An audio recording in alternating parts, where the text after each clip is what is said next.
It's week 25 of A Year of Wisdom. Let's get to reading.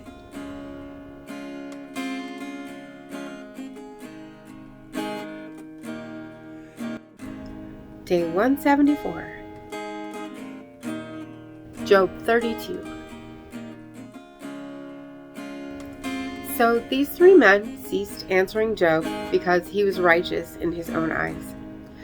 Then the wrath of Elihu, the son of Barachel, the Buzite of the family of Ram, was aroused against Job.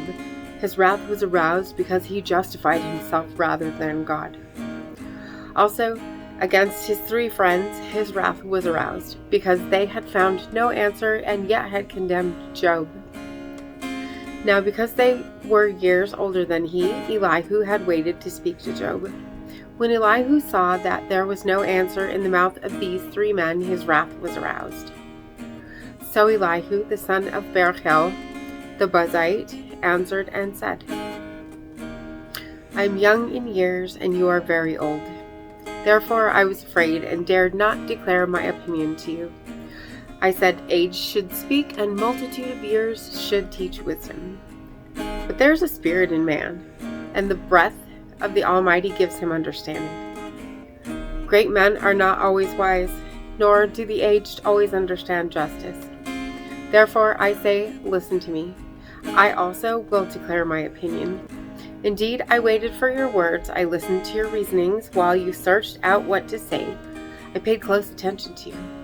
And surely not one of you convinced Job or answered his words. Lest you say, we have found wisdom. God will vanquish him, not man.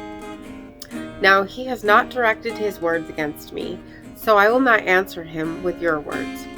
They are dismayed and answer no more. Words escape them. And I've waited because they did not speak, because they stood still and answered no more. I also will answer my part. I too will declare my opinion, for I'm full of words.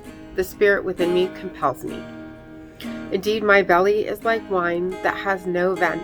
It is ready to burst like new wineskin. I will speak that I may find relief. I must open my lips and answer. Let me not, I pray, show partiality to anyone, nor let me flatter any man, for I do not know how to flatter, else my Maker would soon take me away. Proverbs 23. When you sit down to eat with a ruler, consider carefully what is before you, and put a knife to your throat if you're a man given to appetite. Do not desire his delicacies, for they are deceptive food. Do not overwork to be rich because of your own understanding. Cease. Will you set your eyes on that which is not? For riches certainly make themselves wings. They fly away like an eagle toward heaven. Do not eat the bread of a miser, nor declare his delicacies. For as he thinks in his heart, so is he. Eat and drink, he says to you, but his heart is not with you. The morsel you have eaten you will vomit up, and waste your pleasant words. Do not speak in the hearing of a fool, for he will despise the wisdom of your words. Do not remove the ancient landmark, nor enter the fields of the fatherless, for their Redeemer is mighty. He will plead their cause against you. Apply your heart to instruction and your ears to words of knowledge.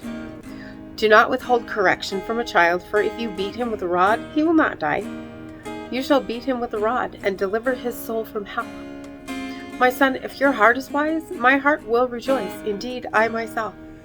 Yes, my inmost being will rejoice when your lips speak right things. Do not let your heart envy sinners, but be zealous for the fear of the Lord all the day. For surely there is a hereafter, and your hope will not be cut off. Hear, my son, and be wise, and guide your heart in the way. Do not mix with wine-bibbers, or with gluttonous eaters of meat. For the drunkard and the glutton will come to poverty, and drowsiness will clothe a man with rags. Listen to your father who begot you, and do not despise your mother when she's old. Buy the truth and do not sell it, also wisdom and instruction and understanding. The father of the righteous will rejoice greatly, and he who begets a wise child will delight in him. Let your father and your mother be glad, and let her who bore you rejoice. My son, give me your heart, and let your eyes observe my ways. For a harlot is a deep pit, and a seductress is a narrow well. She also lies in wait as for a victim, and increases the unfaithful among men. Who has woe? Who has sorrow? Who has contentions? Who has complaints? Who has wounds without cause? Who has redness of eyes? Those who linger long at the wine. Those who go in search of mixed wine. Do not look on the wine when it is red, when it sparkles in the cup, when it swirls around smoothly. At the last it bites like a serpent, and stings like a viper. Your eyes will see strange things, and your heart will utter perverse things. Yes, you will be like one who lies down in the midst of the sea, or like one who lies at the top of the mast, saying, "They have struck me, but I was not hurt. They have beaten me, but I did not feel it. When shall I awake, that I may seek another drink?" And as always, thank you so much for being here today. Make sure to hit the subscribe button right there if you haven't already. And I will see you tomorrow. Maranatha.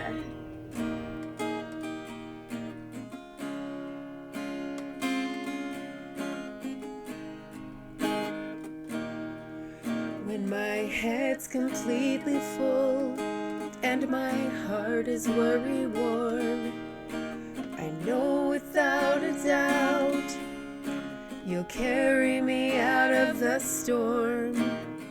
I'm standing at the crossroads, I'm lost without a clue. I need a big pink neon sign to show me what to do.